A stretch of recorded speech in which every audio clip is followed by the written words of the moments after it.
Hello dear student, welcome. अभी हम लोग नेक्स्ट टॉपिक डिस्कस कर रहे हैं, टाइप्स ऑफ कंपनी। इसके पहले हमने पढ़ लिया था कि कंपनी होती क्या है। अभी हम लोग इसका क्लासिफिकेशन में रहे, कितने टाइप्स की कंपनी थे। क्लासिफिकेशन में आता है तो बहुत सारे नाम दिए हैं, तो अब कुछ नाम तो तुमको याद करना पड़ेगा एग्जाम में लिखने के लिए। तो सबसे पहले आ जाओ, हम लोग पढ़ेंगे इनकॉर्पोरेशन के हिसाब से। इधर दिया स्टैट्यूटरी कंपनी, रजिस्टर्ड कंपनी। देखो, स्टैट्यूटरी कंपनी वो होती है जिसका स्पेशल एक्ट होता है। बोलो, उसका क्या होता है? स्पेशल एक्ट, जो पार्लियामेंट के अंदर चलती है, लेजिस्लेटिव के अंदर चलती है। किसके अंदर चलती है? जैसे आरबीआई क्या है? RBI, reserve bank of India, state bank of India, unit trust, life insurance, LIC, वो सब लेजिस्लेटिव एक्ट के हिसाब से चलती है, पार्लियामेंट एक्ट के हिसाब से चलती है। वैसे एक कंपनी को बोलते हैं स्टैट्यूटरी कंपनी। क्या बोलते हैं? उसका स्पेशल एक्ट होता है। क्या होता है? Special act. फिर एक होता है रजिस्टर्ड कंपनी। तो रजिस्टर्ड कंपनी वो होती है जो इनकॉर्पोरेट होती है। इनकॉर्पोरेट वर्ड का मतलब होता है रजिस्ट्रेशन।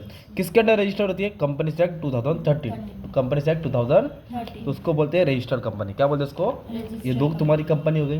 नेक्स्ट बोला है प्राइवेट कंपनी। क्या है?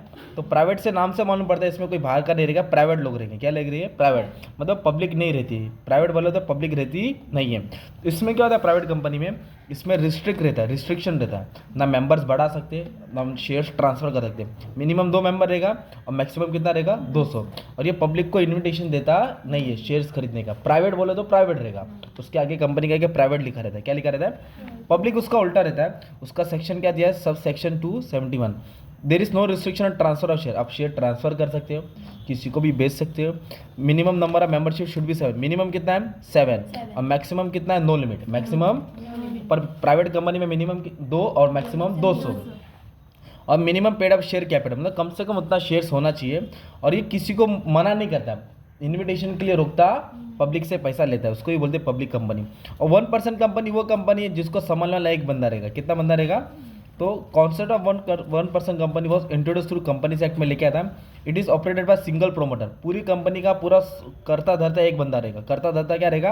1% कंपनी, 1 और more director, but there is no need to hold annual general meeting. अकेला बंदा है, इसके लिए एनुअल जनरल मीटिंग होल्ड करने की जरूरत नहीं। मतलब पूरी कंपनी को एक जन कंट्रोल करता है। कितना? एक जन। अभी बोला है, अभी ये वाला पार्ट पढ़ते हैं, होल्डिंग कंपनी। क्या पढ़ते हैं हम लोग? होल्डिंग का मतलब होता है बाप और सब्सिडरी का मतलब होता है बेटा। ओके, समझाता हूँ। तो होल्डिंग कंपनी वो कंपनी है जो किसी कंपनी को कंट्रोल करता है, जो किसी कंपनी को। और सब्सिडरी कंपनी वो कंपनी है जो किसी से कंट्रोल होता है, जो किसी से कंट्रोल। जैसे कि ये ए कंपनी है, ये इसका अपना अलग बिजनेस है, समझो ये टायर बना के बेचते हैं। और ये कंपनी है बी, ये क्या कंपनी है? बी। तो ए ने क्या किया? इसका कुछ परसेंट शेयर्स खरीदा है। कितना? 60%, 70%। तो इसमें किसका हिस्सा आ गया? ए का भी हिस्सा आ गया। तो ए ने इसको खरीदा ना कुछ हिस्सा, तो ये होल्डिंग हो गया। और जो किसी के अंडर काम हो रहा है उसको बोलेंगे सब्सिडरी कंपनी। होल्डिंग कंपनी से company which hold more than 1/2 of the total share, मतलब 50% से ज़्यादा शेयर होल्ड करता है, उसको होल्डिंग कंपनी बोलते हैं। क्या बोलते हैं? तो उसके पास पावर होता है डायरेक्टर को बनाना, हटाना। और सब्सिडरी कंपनी से opposite of holding company, obviously बाप है बेटा है। It is a company which is control by holding company. कौन कंट्रोल करता है इसको? Holding company. इसका होल्डिंग कम रहता है, इसका होल्डिंग पीरियड कम रहता है, उसके पास इन्वेस्टमेंट कम रहता है, इन्वेस्टमेंट सामने वाले का ज़्यादा रहता है। गवर्नमेंट कंपनी क्या है?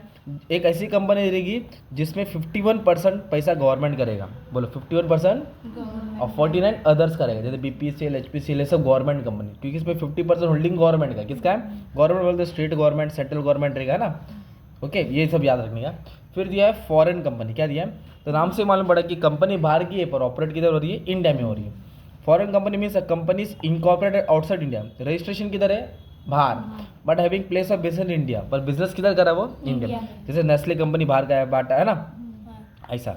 फिर डोरमेंट कंपनी वो है if company register for future project has not made any significant accounting transaction. अभी तक बिजनेस रजिस्टर्ड हुए पर कुछ काम किया, फ्यूचर में रजिस्टर होने वाली। डोरमेंट मतलब स्लीपिंग, अभी तक कुछ काम की नहीं है। लिस्टेड कंपनी जो स्टॉक एक्सचेंज में लिस्टेड है, जो स्टॉक एक्सचेंज में लिस्टेड है, ये सब नाम डाल सकते हैं। और एक बोला है कंपनी बाय लिमिटेड शेयर, जो कंपनी का शेयर लिमिटेड रहेगा, उससे ज़्यादा रहेगा।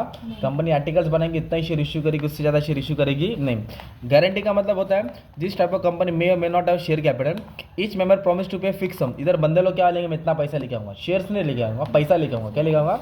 माँ कसम खाता है कितना पैसा लेके आऊँगा, तो ऐसा कुछ रहेगा लोग का। और अनलिमिटेड लायबिलिटी मतलब कितना भी कर्जा ले सकते हैं, कितना कितना। तो ऐसी कंपनी से दूर रहना, ऐसी कंपनी से दूर रहना। तो आपने क्या समझे? Types of company. क्या पढ़े? टाइप्स ऑफ कंपनी, कितनी टाइप्स की कंपनी होती है। Thank you very much.